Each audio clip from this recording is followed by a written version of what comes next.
Coach, obviously with Geneva, what's the personal feeling that you get when you match up against that team? Well, I mean, my time in Geneva was a very enjoyable time of my career. I have a lot of friends still there. The most important thing for me, though, is our team right now.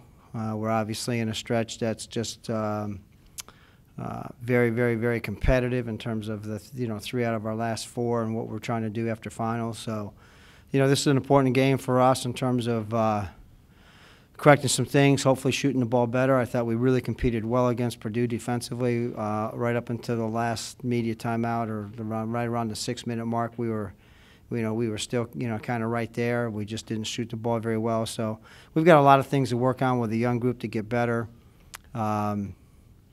Geneva's a special place to me, but it's more about this is really about our guys right now trying to find our way back.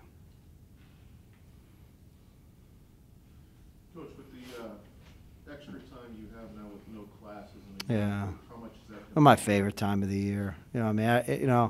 Everybody talks about how great it is, the holiday time, and obviously that's a special time for our country and for us as family members and whatever. But for a basketball coach, it's tremendous because you get 20 plus days with nothing but just basketball. So we get to practice more, guys get to shoot more, we get to. I'm always envious of how football goes, where they get their fall camp, where they have 6, 7, 8 days, 10 days, something like that, where they can just practice a lot. And this is our time, and over our years, we've really come out of the break playing pretty good. So this is an important time for us. To talk about that Purdue game a little more, I guess what were some lessons that were maybe learned? Lessons that were learned. Okay. First of all, it was it was a great environment. I'm not sure since I've been in coaching actually, and we've played at a lot of places, that there was a better basketball environment than there was there. 14,000 screaming people on top of you with an unbelievable environment and the excitement that they have in that facility. You can't measure the maturity factor that happens with your group. So so to me that was a really, really positive. That we were down by 11 at the half. They made a 3 to make it 11. It was a fight for right around 30 minutes, and I was really happy with how hard we competed. We didn't execute at times, great. Give them a lot of credit. They were really, really big. I don't know if you've watched it or seen them, but they're some of the biggest humans I've ever seen. So I thought our guys really competed well. So there was a lot of real positive things that come out of it. Can you sense your guys are clicking a little bit more now? Well, I mean, with a young team like this and with young players, you're in a constant sense for me of, 2 steps, 3 steps forward, 2 steps back, 4 steps forward, 3 steps back. Then all of a sudden you feel like you've made some major steps, and then bam, reality for me, it slaps me in the face. So, we've really put this group, fairly or unfairly, in a really tough situation with a really, really hard first semester schedule. Play 7 out of 10 to start the league on the road. We're gonna grow up in a hurry. This group's gonna have to, they're gonna have to get from pups to, to being mature quickly. And like you said before, Dana, now's my time. No distractions, no classes, no whatever. Now it's just basketball.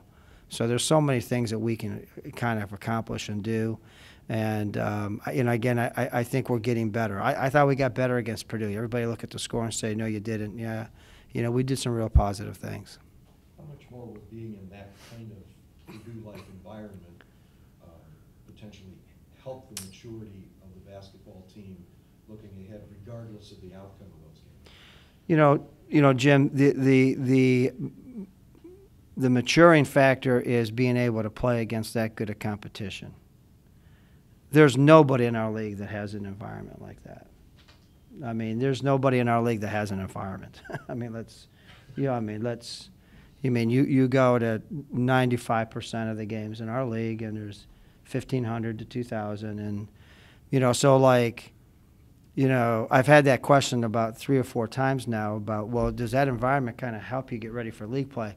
No. What helps you get is to play against 3 pros. I mean, that again, they went 7'4", 7'2", 6'11", and the 6'11" kid is a kid that was a top 10 recruit in the country.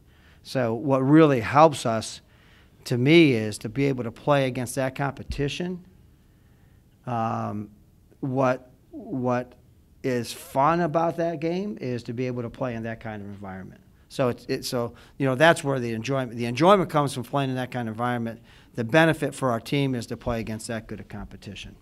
Jerry, with all due respect, is Purdue the best team out of the? Dana, I think that's the best team that we've played since I've been here. And again, now that goes back to the UCLA team that went to the championship game and had Kevin Love in that group, and then that was the Ohio State team that had Oden and Con. I mean, all those great players. That was the best team that I've coached against in my career. They were really, really, really good. And we've got, obviously we need to take care of business against Geneva and play well.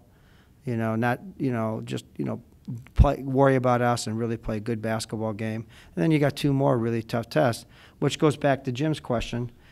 You play against those kind of people, and then you get into your league play on the road, and we should be ready. I mean, our young pups should be, off of puppy chow.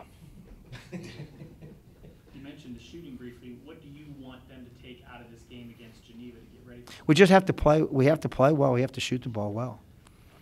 With the way that the game's being officiated right now, and fouls, and we had 3 guys foul out, and being on the road, or like you have to make your foul shots. But the bottom line is that I believe our guards went something like 4 for 33, some crazy number like that.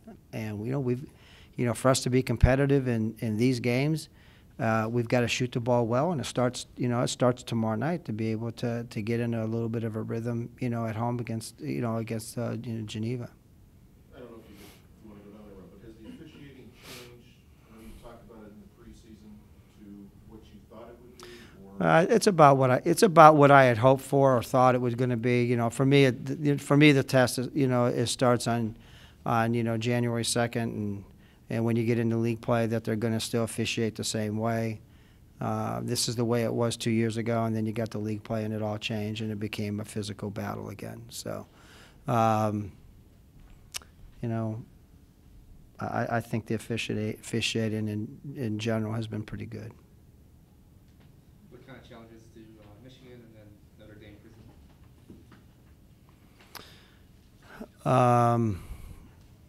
I mean, they're in their building, and they're Big Ten and an ACC team, and they're really good. I mean, I think Michigan's a little bit more perimeter oriented. Their bigs are young and getting better.